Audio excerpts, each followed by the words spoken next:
My name is Singh, and I'm broadcasting from New Jersey. With us here today is Jordan Zimmerman, the founder and chairman of Zimmerman Advertising. Thank you so much for your time. Thank you so much for having me.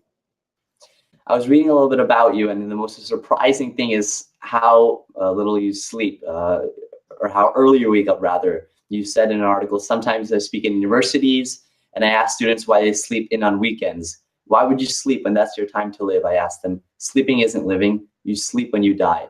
You wake up at 2:15. What motivates you to wake up so early? It's ironic because today I slept late and I missed the interview because of that. But if you could say what encourages you to wake up at the crack of dawn or even earlier. Well, first of all, yes, I am a very early riser. I discovered that at a very young age.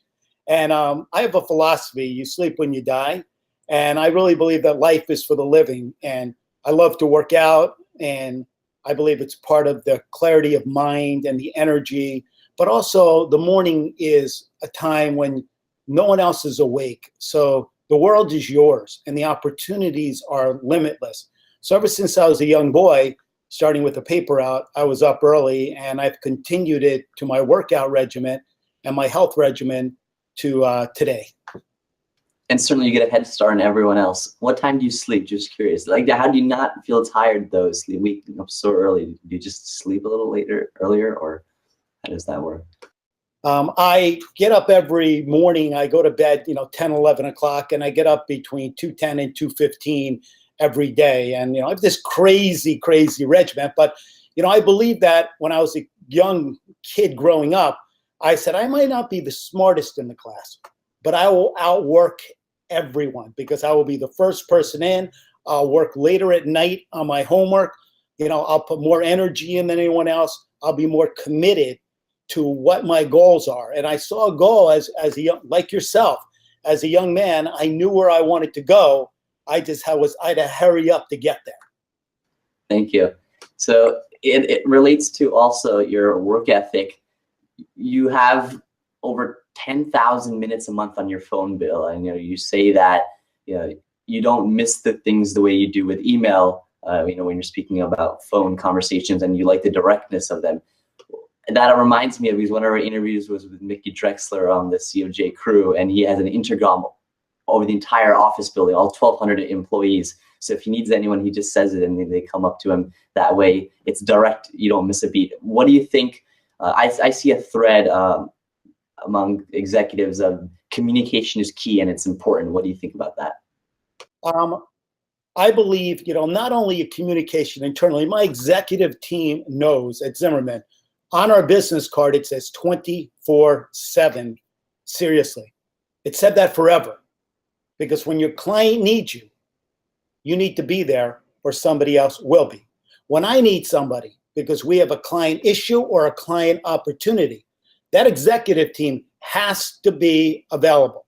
Because if they're not available, I have a lineup of people that want that position that will be available.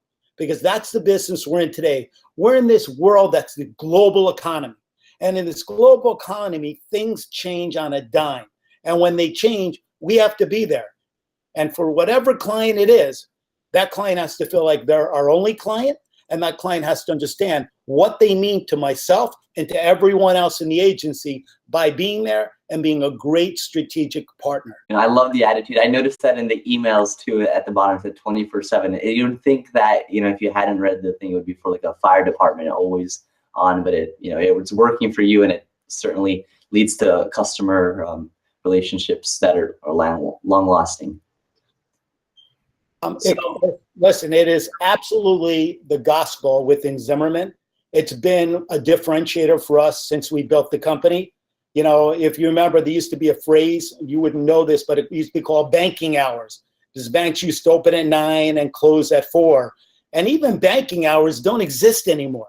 Everybody wants you available when they want you to be available. And, in the world we live in today, it's such an integrated messaging component, within your media or the global messages you're sending out. Because you can target those messages. The future is going to be one-on-one marketing. And we're seeing it happen already with geofence marketing here. And geofence marketing has taken a great position today over traditional marketing. Certainly, geofence being implemented in Snapchat and whatnot. And, now Twitter and Facebook, they can track, it was in the news, how many people watch an ad and then visit the store. I'm fanatic about that type of stuff. But, you were talking about the future of marketing. How has it changed from 10 years ago, let's say? And what do you see as what's a change or shift in the industry that you think will be important for people to realize going forward? 10 years ago in the industry, let me go back 30 years, and then I'm going to go 20 and 10. But 30 years ago, there's 3 television networks. You had CBS, NBC, and ABC. Then miraculously, Fox came, and everyone said, who is Fox and what's going to happen? Well, Rupert Murdoch did a terrific job building a dynamic network. Well, today, years ago, you used to be able to hit 90% of the audience buying TV. Today, you're lucky if you hit 40% of your audience buying TV, cuming TV. What you really have to be able to do is use geo-targeted television pre-roll to hit it and to hit your audience, because a lot of your audience uses appointment television. They either stream television to their big set tops, or they watch it on their iPhones, or they watch it on their tablets. It's amazing the world we live in. And I watch my kids, they're 11, 12, 13, and 14, and I watch the way they act to media today, and it's totally different than the way I acted to media, and I'm sure even the way you acted to media when you were growing up and you were 11, 12, and 13 years old. So it's very interesting to me, this integrated media world that we live in today, but it also opens up the opportunity for one-on-one specific marketing messaging, where we weren't able to do before. We were able to build a halo for the brand before with traditional television, but today we're able to do much, much more targeted towards our audience while we build our halo of the brand. And it seems like Zimmerman has created great product for advertisers. And obviously behind every product is a great person or a team. So I read that, you keep a mini tape recorder with you in case you have ideas you want to capture, or you have a second computer. So if you come up with an idea, you don't interrupt the flow of your first computer. In general, how do these idea generation techniques work? Are there any tips so that people, can be more creative, or how does it work for you? I believe that if you're not innovating and evolving, you're not going forward. And what I mean by that, in every industry, whether it's an industry, if you're a retailer, that retailer has to be constantly on an evolution, okay, or they will become unwanted as a retailer. They will not be shopped as a retailer. So you could see the ones that are on evolution, not a revolution, an evolution. That means that they have to be connected to society today. They need to do primary and secondary research to what society is looking for today, their target audience and their projected audience of who they want to be in the future. It's the same thing at the agency world. We need to be evolving as agencies. We need to be looking at the world. It's why when I sleep, I keep a recorder next to me. I keep a pad next to me. I can put a computer there, because I wake up with these ideas. It's how we built our live media trading room. It's the first of its kind in our industry. It's how we now plan integrated media in a giant trading room, because I believe, and I believe this for a long time now, that media is a commodity. And with the fragmentation of it, it has truly become more commoditized than ever before. The TV stations have done a great job with my industry, convincing them that the demand is greater than the supply. Nothing could be farther from the truth. We have to be able to balance that with the traditional media and the digital media that's available today. And the other part of that is we built a social media newsroom, which is unbelievable, because not many people see this as where it's going. And you can monetize today's social media.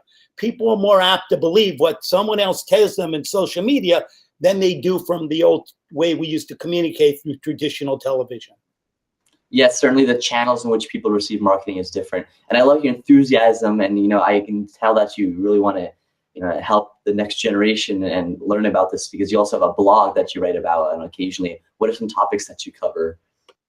It's interesting. The blog is a good way for me to communicate. What I do is I use my blog a lot to speak to students, to speak to future generations, but also as a way to motivate them, to let them know that I started my company in a small little office, and I know you've seen the picture, with $10,000. And it was a dream. And too many times today that the kids are told to stop dreaming and start doing. And I believe that the dreamers are the ones that are the creators and are the future of tomorrow. And let me give you an example of what I mean by dreamers. If you allow a child at the age of 4 or 5 to color you a tree, and you ask them, please color me a tree, and you give them all the different crayons, they're going to pick purples and oranges, and they're going to pick yellows. They'll pick everything but brown and green. But ask that same child when they're 9 or 10 years old and they've been programmed by society to color you a tree, and it'll be a boring brown and green. We need to change that. We need to allow the free flow of creativity to happen once again. We need to encourage people to start dreaming again. And my blog and my tweets and my Instagram allows people to say, you know what, he's right. I have to dream again. I have to find my passion in life. I have to chase that passion. And I can't let anyone, those dream robbers, rob me of the dream, because I never want to turn 40 or 50 or 60 years old and say, I wish I would have. I know I could have. As far as I know, we only get one shot here. So we got to make the best of the shot we get. Wow, I feel like I'm so excited. I want to run a marathon or something right now to get the interview. So is there any message you have for the millennials of today, just in general, as they're entering the workforce, or college students, that they should keep in mind? It's interesting. I also grew up in New Jersey, and I grew up in New Jersey in a small little town. And I realized at a very young age, most of my parents' friends and my friends' parents didn't like what they did for a living. And I'm like, you spend so much time at work every day. How can you not be passionate about what you do? And my dad gave me the words of wisdom at 8 years old. He said, son, they never found their passion in life. They truly didn't value education. They got married too young. They had kids too young. They took any job they could get, and they're stuck. And I said, I never want that to happen to me. So I found my passion. And what I say to students today is find your passion in life. Search everywhere. Ask questions. Talk to adults. Internships. Do whatever you have to do, but don't do what your parents want you to do and say you should be a doctor, you should be a lawyer, you should do this, you should be an accountant. Do what your heart tells you want to do. Do what's going to drive you every single day. And don't ever chase the paycheck. Chase the dream and do a great job with the dream. And I promise you, one day that money will come. Might take you a long time to get there. It took me 10 years. Okay, 10 long years of sacrificing. And sacrificing is another key thing I want to tell the young generation, the millennials today, and Generation Z. Sacrifice is okay. I lived on my parents' sleeper sofa in the back room of their home for 6 long years to follow my dream. And everyone told me what I couldn't do. But I was the only one that believed what I could do. And I want to tell you, don't let anyone ever tell you what you can't do. You can do anything you dream possible, and then sacrifice to achieve that dream. And lots of people, whether it be from Bill Gates to Steve Jobs, the icons of today, they have really followed that, and they really haven't listened to the naysayers, and that's where they are today. So it makes a lot of sense. It works. It absolutely works, and those guys are my heroes, and I love that both of them. Not that you shouldn't finish school. I think everyone needs an education, but those are rarities that both of them happen to drop out of schools, great schools, and create the dynamic brands they have created. Apple is a terrific brand, and he had his troubles actually being fired from the company and then being brought back. And Bill Gates built an incredible dynamic company as well, and has done great things with the wealth that he's acquired by giving back and understanding what it's like and the responsibility that we all have to pay it forward.